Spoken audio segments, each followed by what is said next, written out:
Hello, welcome to 30 Minutes. I'm Rick Anthony. At least 4 times a year, usually with a change of seasons, we invite Dr. Hilliard Pouncy, a social and political scientist, researcher, author, teacher, bon vivant, barbecue expert, to join us here at Radnor Studio 21 for 30 minutes of jocular discourse about topics that are of interest to us, and we hope to one or two of you. As Hi, always, Rick. It's good to see you. Pleasure to see you. Today's topic, which I picked, and with which you agreed, is illegal immigration. Sometimes called immigration, called by others refugees. The power of the word. All right? My proposition, my question is, what is the responsibility of the United States to embrace people who come into this country illegally? And your answer is? Well, Rick, when you pitched the show, Yeah. I think the topic was immigration, Yes. without any of those qualifications. And I think that I thought about it. And I think the premise sentence that you had put in front of us was, what was the cost to our country of keeping out the best and brightest from around the world? It's certainly part of it.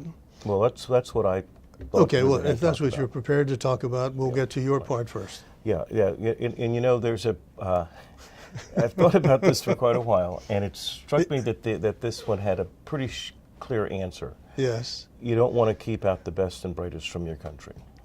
I agree with that. So that's the show.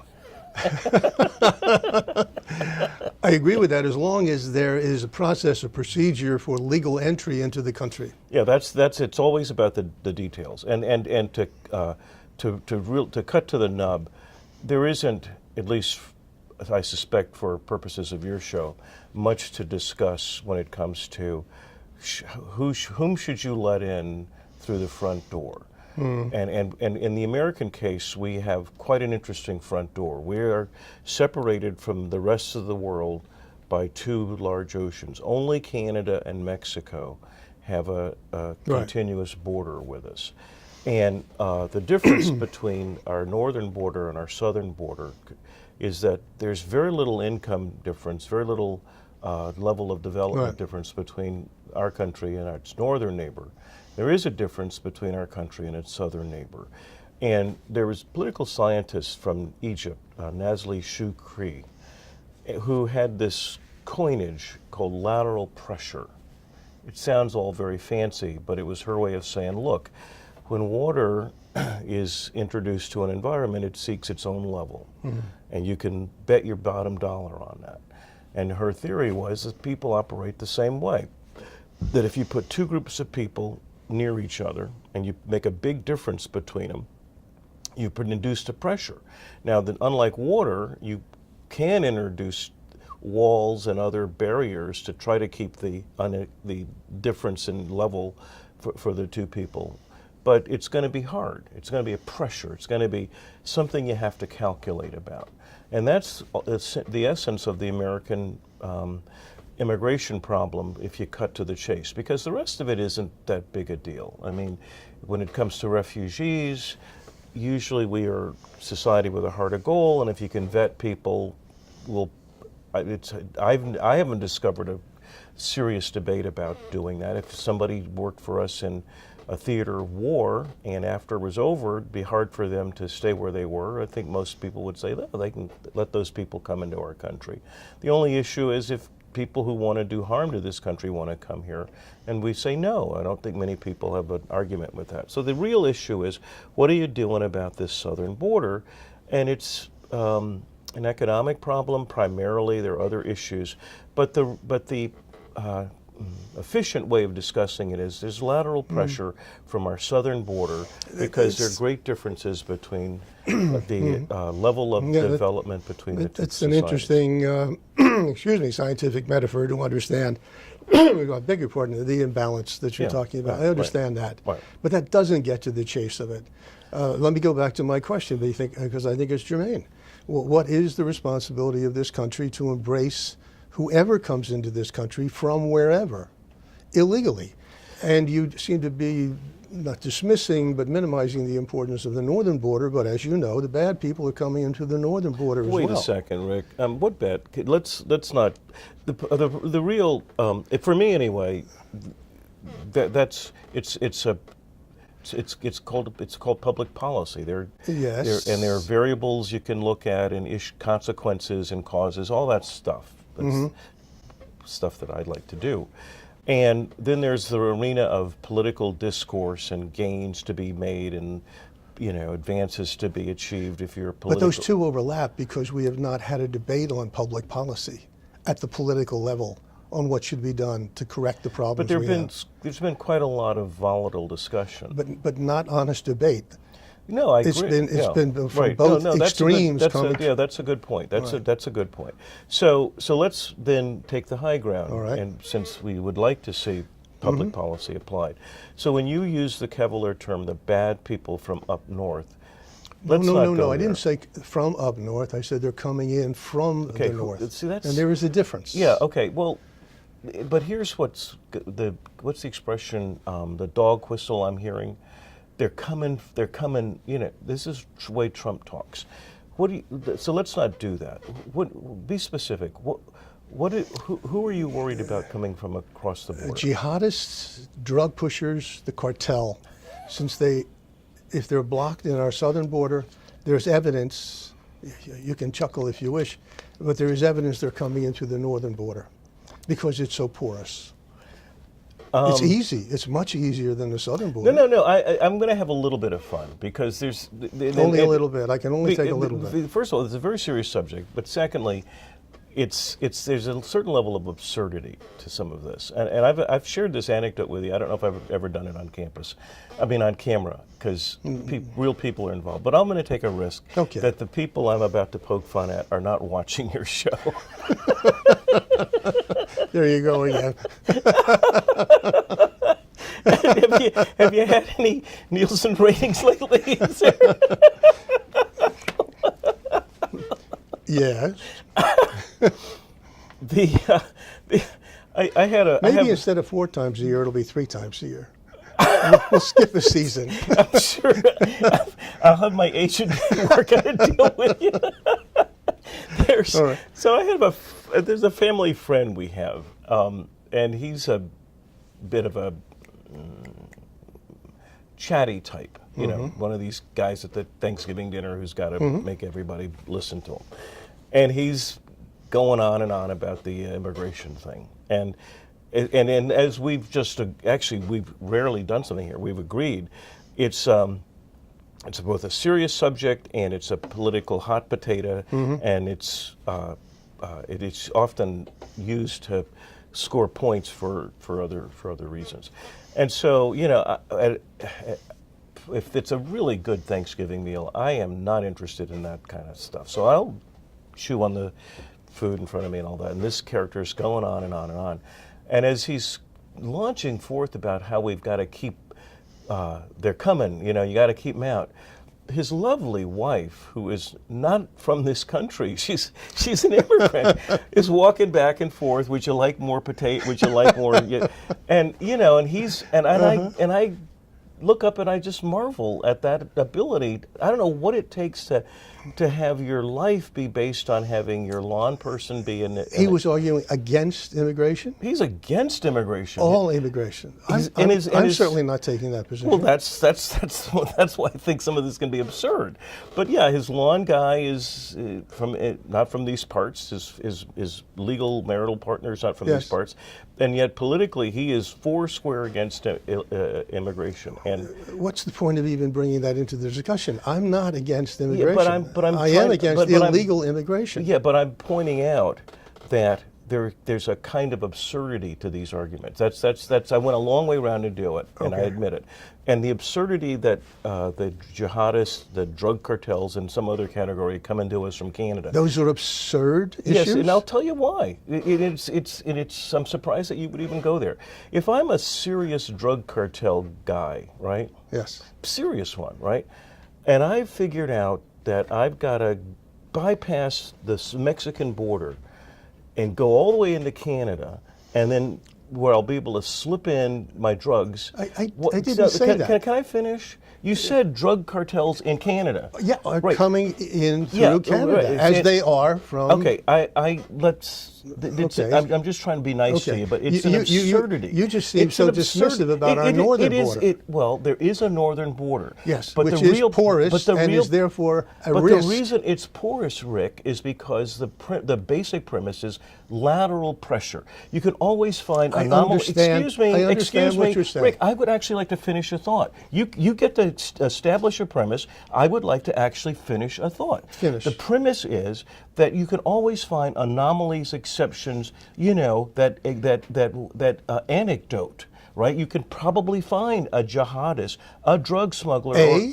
Yes, because as in one? Yes, because the generic issue is that the difference between the American, on both sides of the American border, you don't have on a routine basis people trying to get across the border for what the real issue is, which is a job. Now, if you were a brilliant drug smuggler, and I would argue an inefficient one, you might decide it's important for you to somehow go all the way up to Canada to bring drugs in across the Canadian border, when you would probably be wiser to just sell the drugs in Canada. It makes it's not very... That was your premise, not mine.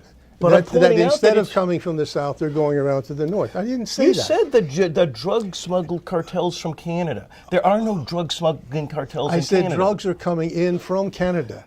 And that's a fact. That is okay. That is a known fact. Rick, there might be a certain percentage of drugs. There are drugs that could be coming in from Denver where they're legal to our state where they're not legal. I agree. Okay, so should you worry? What's the point of that? That's the point. There isn't much of a problem. Let's just talk about risk. No. But if you were to ask where are the real problems, Yes. if you were genuinely concerned about drug smuggling, the primary problem is drug smuggling across the southern border. That's the main problem. Now, if you wanted to talk about anomalies, then you could have a category. But if you're saying, look, I want to focus my resources on where the main problem is, you would point to the southern border. So let's not start throwing out false flags about stuff. What we're really worried about is the southern border. Yes. And the reason we're mainly worried about the southern border is because in addition to things like drug smuggling, the real problem is people who want jobs and our employers who are willing to pay them. That's the big problem. The jihadists that we've had were often in places like Minnesota and were home brewed. We are not a location. That's a relatively new phenomenon. Well, it is the phenomenon. But Rick. it's a relatively new phenomenon. It is not the same They're problem. home brewed. It is not the same problem that Europe, for example, faces, where you have land bridges from the source of a religion-based attack on your society, in our country, where we don't have neighbors where the source of religious difference about then allows you to come across the border. That is not our big problem. I don't know where you just went, but okay. Okay, yeah, maybe you're right. Maybe I need to take a breath and rethink this. Go ahead.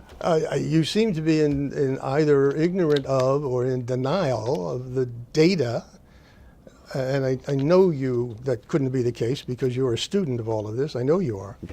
That we are at risk in our southern border, particularly our southern border, because it has been so porous, and because every time we put up a block, they find a way to get around it. They come under, they tunnel. Yeah, they bring. You're right. You're right. And they is an amorphous term. I know that. But what's coming in is crime, illegal drugs, and people who are taking advantage of the largesse of this country, to support them once they get here. Because in many instances, and you can't possibly deny this, they are better off, the illegal immigrants are better off than the folks who live in this country, who are well below the poverty line and are being left out of the American system, the American dream. Okay, yeah, I hear what you just said, and you've characterized the problem, and I shouldn't have taken the bait from before. And so I'll focus. I actually spent some time in Honduras and El Salvador, where it's actually it was classroom exercise, and we were looking at gang problems Right, I remember you telling me. that those societies had, and they Right. had them in common with our society. So serious stuff, and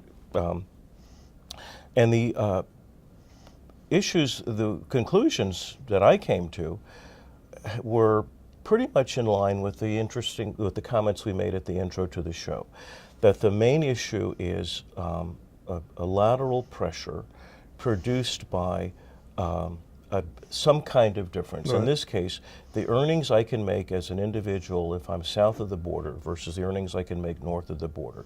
Piled onto that can be people affected by gang violence in countries like Honduras, Guatemala, El Salvador, which is horrendous, by the way. That my theory of the case would be those people who come to our border and claim a need to be a refugee, I would give them the benefit of the doubt, and more. But the core problem is, I can make more money from for a job, even if it takes me years to get it in this country than I can in my country of origin. And there's a very simple answer for that. Do what we can to help improve their economy so they can stay there, make a living. That'd be one example, yeah. And the other one is that if you raise your wages here so that people who live here would take those jobs, then you don't have an immigration problem. Oh, I see what you're saying. Either So one of those is the efficient way to solve the problem. So the immigrants are coming here, and I won't argue against this, I know it's true. We need some immigration to take the jobs at the lower level, the lower paying jobs, which I hope, many, if not, well, at least many cases, are entry-level positions into the American system for those who are industrious, who want to. Well, then, And there are groups, as you know, but Rick, that's exactly you've just given away the keys to the argument that our political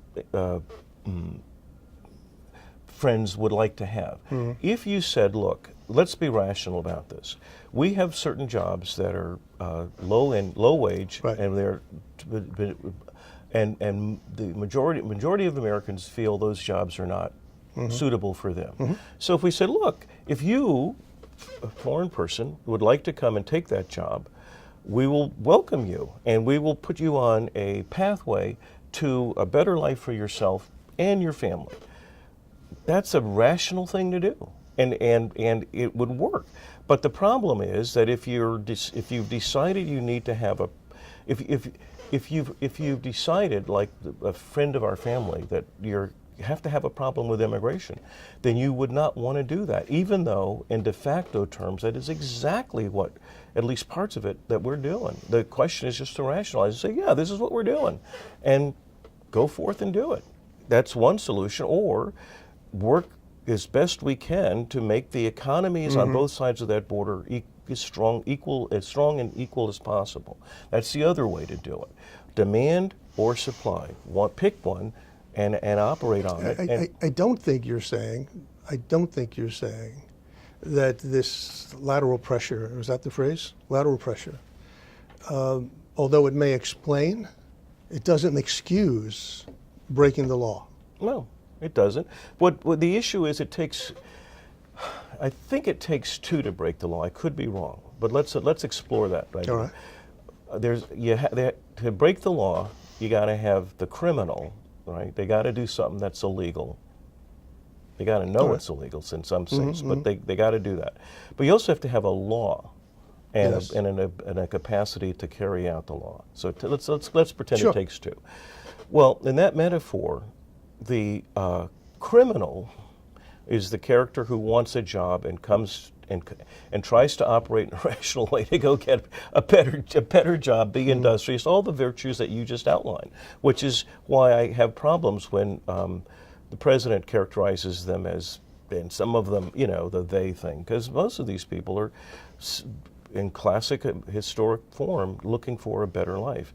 So you can either operate, not undefine those job seekers as criminals, or you could change the law and you'd say, look, if you're a company hiring people, who are here without the papers, then you are breaking the law.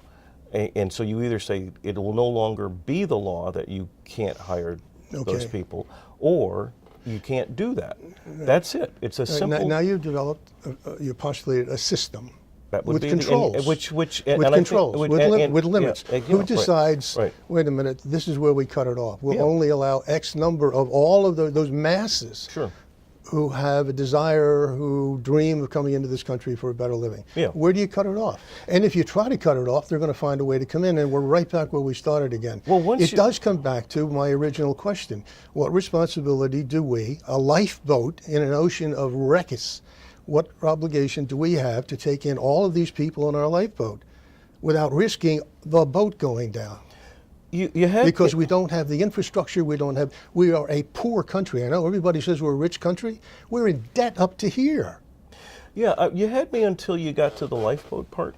Well, I think it's an apt analogy. Well, we are a lifeboat. Yeah, no, I don't agree with you there, Rick. And here's where I do agree with you. There is a system here. There is a political, social, cultural system that we can imagine, and we can manage it.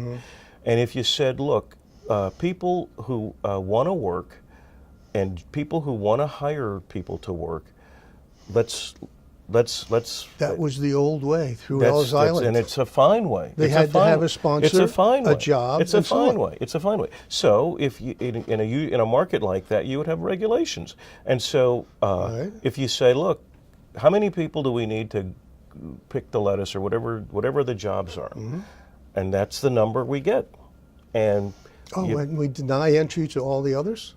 Well, first of all, do we deny entry to all the others? But here's the thing. Do we deny entry to all the others? But here's the thought. Answer my question. But here's the thought. Do we deny entry to all of the others because we filled a quota? Well, here's the thought, Rick.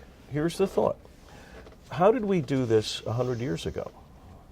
100 years. First of all, we needed immigrants. Do we not need immigrants now? Let me finish. We needed immigrants. The economy was growing. They were coming largely from the Western European and Eastern European countries. There was a system, at least as I understand it. My parents, my grandparents, and a lot of other people I know, perhaps a lot of people you know, had to have a sponsor, had to have a job. There was a rigor about the system then, or you could not get in. And if you came in with a cough, you went off to quarantine. And if you didn't get rid of that cough, or you came in with some imperfection, however it was defined, you were sent back. That's the way the system worked then. It doesn't work that way now. Okay, so a couple of facts. Those were facts, what I just gave you. They're selected and cherry-picked facts. There were regulations in as you described. There them. were controls. Whichever word you like. Well, a regulation is intended to control.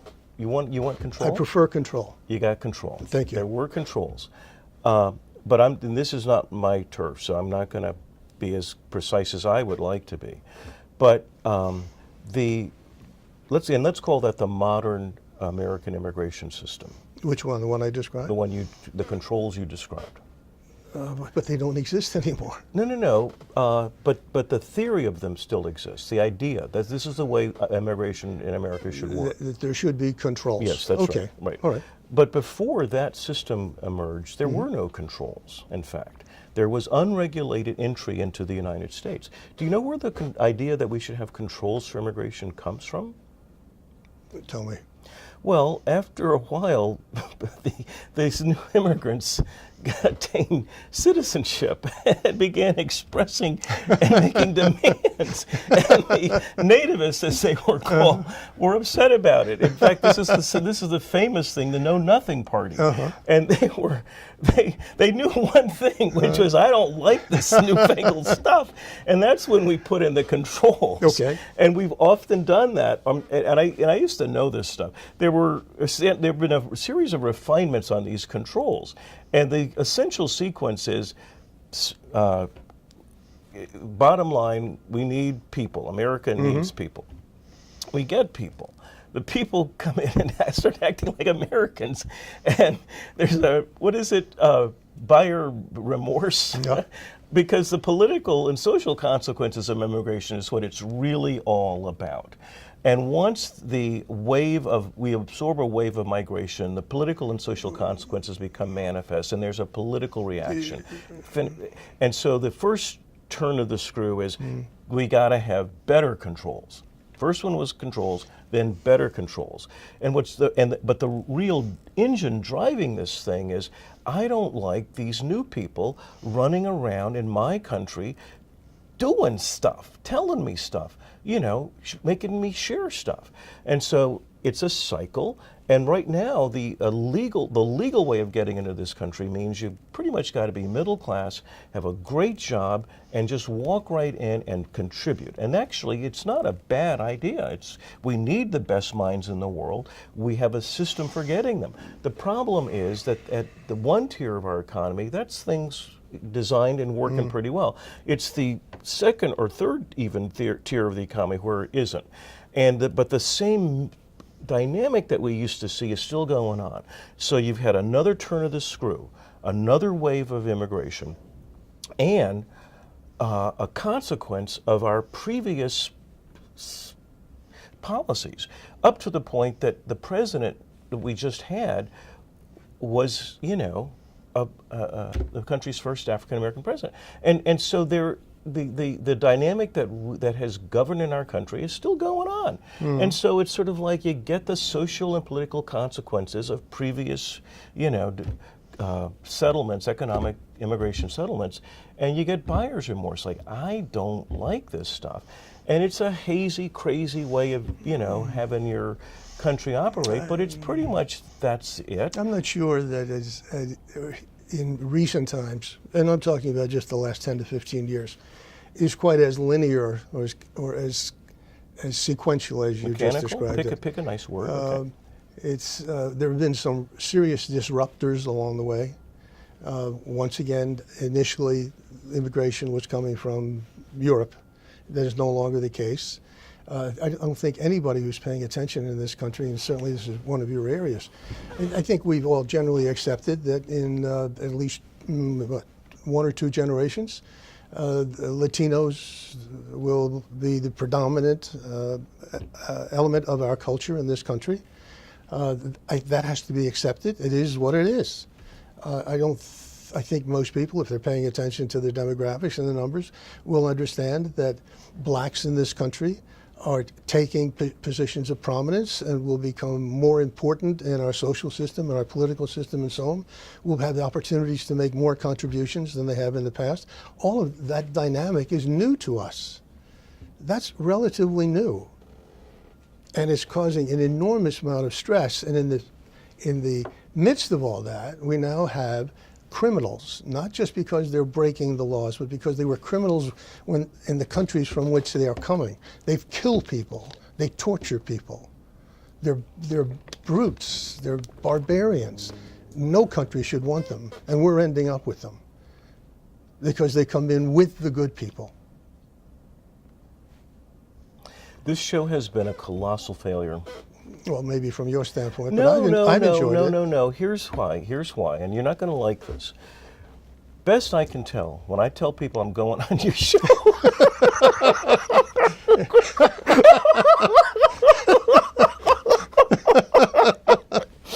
Yeah. they say, what happens there?